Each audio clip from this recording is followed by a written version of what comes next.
Great Lakes Commons is basically a concept in a way that says that the Great Lakes don't belong to just countries and municipalities and states and provinces, but rather all the people who live around and love them. And they also belong to the future. And they also belong to the aquatic life and the ecosystem there. And that we have to start treating the Great Lakes as one body of water, as one watershed. We need watershed-wide regulation, and we need public trust protection so that we're not favoring some commercial and industrial interests, private interests over the interests of all. So basically, it's to start to think of the Great Lakes as belonging to itself in a way, but to the people and the people have to take responsibility because governments are not doing a very good job. I want to acknowledge all the tremendous work that's been done by so many community groups, by so many environmental groups, by some politicians on different sides of the lakes. I mean, they really have cared and tried, and there are agreements and so on. But there's what I call a competing narrative to the Great Lakes, and that competing narrative is that it's just a big dollar sign, and that what it's really about is trade and expansion and making money. And so these are two competing narratives, and I'm afraid I feel that the dollar sign narrative is the one that's winning.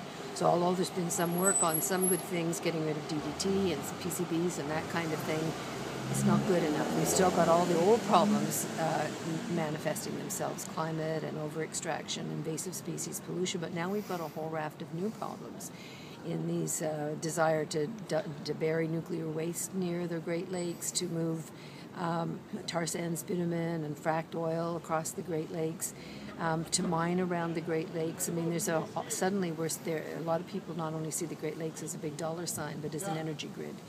And so I think we're in a race against time to stop this new assault on the Great Lakes, and so we're really feeling that there needs to be a new approach. Something isn't working in the old approach, which is that kind of, this is my piece of it and that's your piece of it, and the IJC, the International Joint Commission's lost a lot of its power. I mean, it can advise, and it advises very carefully right now. It's not a very forceful institution anymore.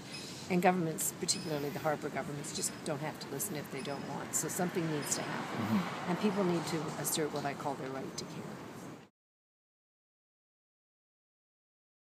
Commons isn't a new idea, but new for many people because they've grown up in a world where we're privatizing everything. So it's important to recognize that we come out of a commons tradition, that it was always assumed that certain things, air and oceans and water and land and so on, was commonly ours to be shared and cared for, not a wide open commons to be brutalized, but rather a commons to be fiercely cared for.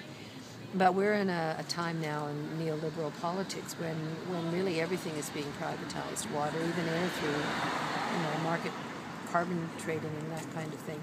Certainly soil and land. I mean, we're buying up rich countries, and rich investors are buying up huge tracts of land in the global south.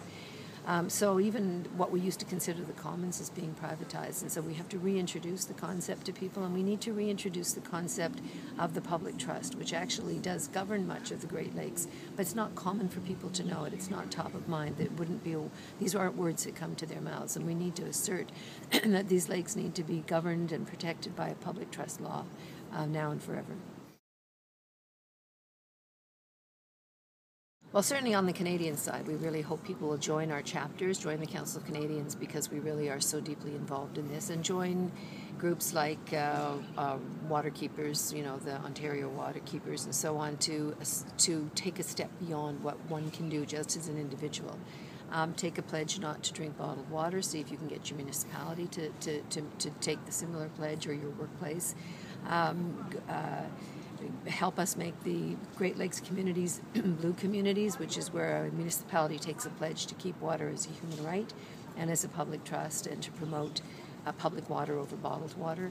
So there are many ways that people can get involved, but I think the first thing is reassigning or reassessing your relationship with water in your own life, because I think for many of us, for many years, and it's true for myself, water was something that came out of a tap. It was just, we took it for granted and we never thought about it. We were told we had untold amounts of it in Canada.